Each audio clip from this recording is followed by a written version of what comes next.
Fridays are awesome. You've made it through the first full week of 2015. Hope you're feeling good. Let's get started with 5 things you need to know about today's headlines. 1.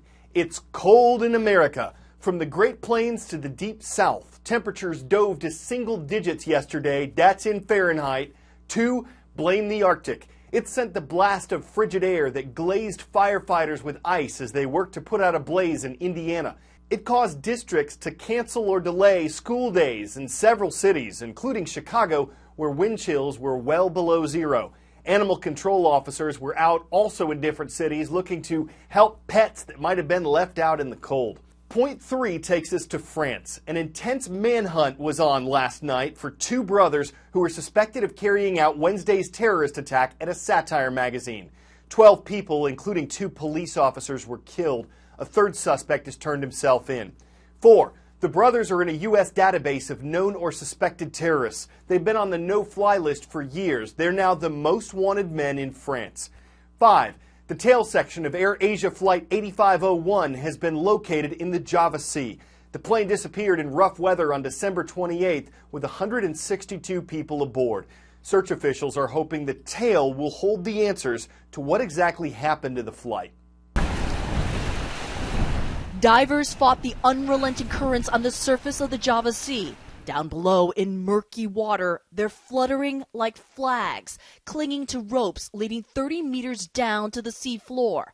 That's where they're exploring the tail section of Air Asia Flight 8501. Muddy, cracked, and upside down, the airline's emblem still unmistakable. Napas gak kontrol. We're struggling to breathe, says this diver. We're fighting the sea currents and using up our oxygen quickly. So quickly, they only have enough air for a frustrating 15 minutes to hunt for the so-called black boxes. The tail section houses the flight data and cockpit voice recorders, unless the crash and current suck them away. Priority of the day is to lift the tail of the plane because the black box could be in there. Later, the search operation team will brief me what's the plan and the details. Once we're confirmed with the proposed action, we'll start doing it. They'll lift it using balloons that on this day never made it into the sea because the current was too rough. International vessels and more equipment honed in above the tail section, but rescue teams will wait one more day to try and find the flight recorders as weather forced operations to halt.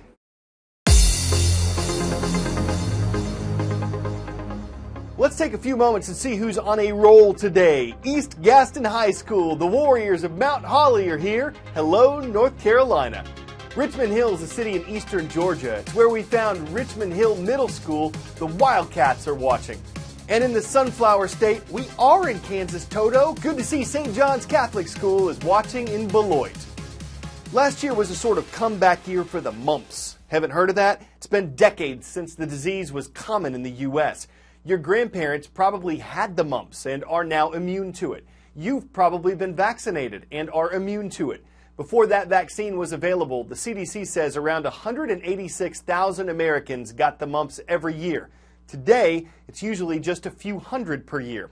But more than 1,000 people got it in 2014, including college students and more than a dozen professional hockey players. The reasons for the increase are a bit of a mystery, but the disease itself is not. Mumps is an infection that's caused by the mumps virus, even if somebody is not sick at all. And about a third of people who get the mumps infection won't have any symptoms, but they're still carrying the virus, and they can still potentially spread it to other people. When you get mumps, a lot of times it's going to feel like just about any other viral infection.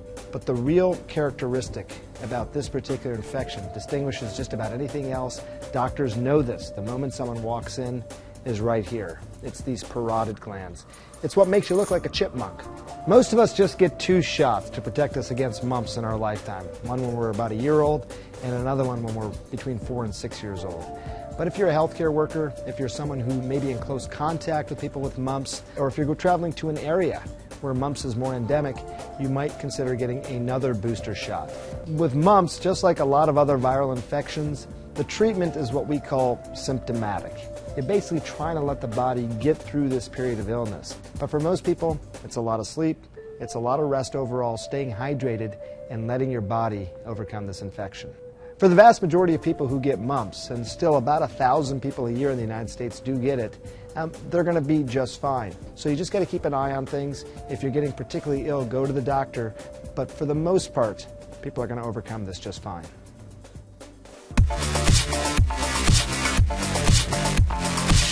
Know what our calendar is called?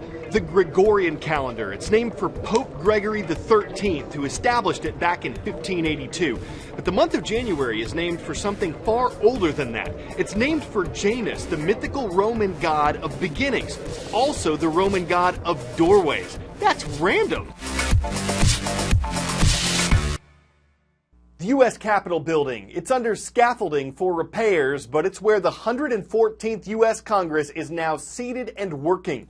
435 voting representatives, 100 senators. They'll be debating and drafting and determining new laws for the country, but they weren't doing so much of that on Tuesday. It was moving day, a chaotic time of finding and settling into new offices. This is your camera crew, Ted, that I stole? Whatever he says. yeah, right. So whatever he says about what? Running for president in 2016? Well, we'll make a decision here fairly soon, as I said, early part of this year. Obviously, today we're here focused on our job in the U.S. Senate. There's a lot of work to be done. It's day one of the 114th Congress. Mr. Speaker. We saw one bipartisan hug. We saw a lot of new senators and members getting sworn in and throwing parties for their friends and family. My brother is here, and his two children flew down from Boston actually this morning. So which of you is the older brother? I'm the older brother. It's an honor, number one, to be reelected to Congress, and it's great to share that moment with your family. It's been a chaotic day.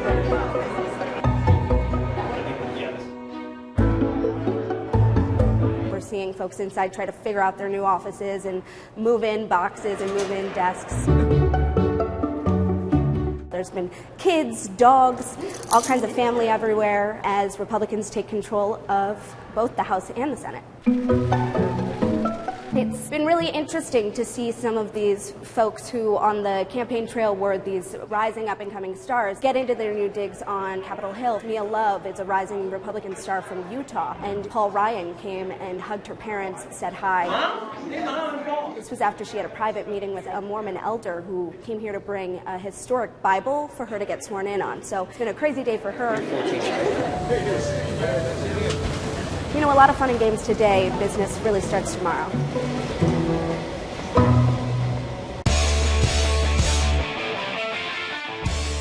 Is an invisibility cloak now a reality? It's not just smoke and mirrors.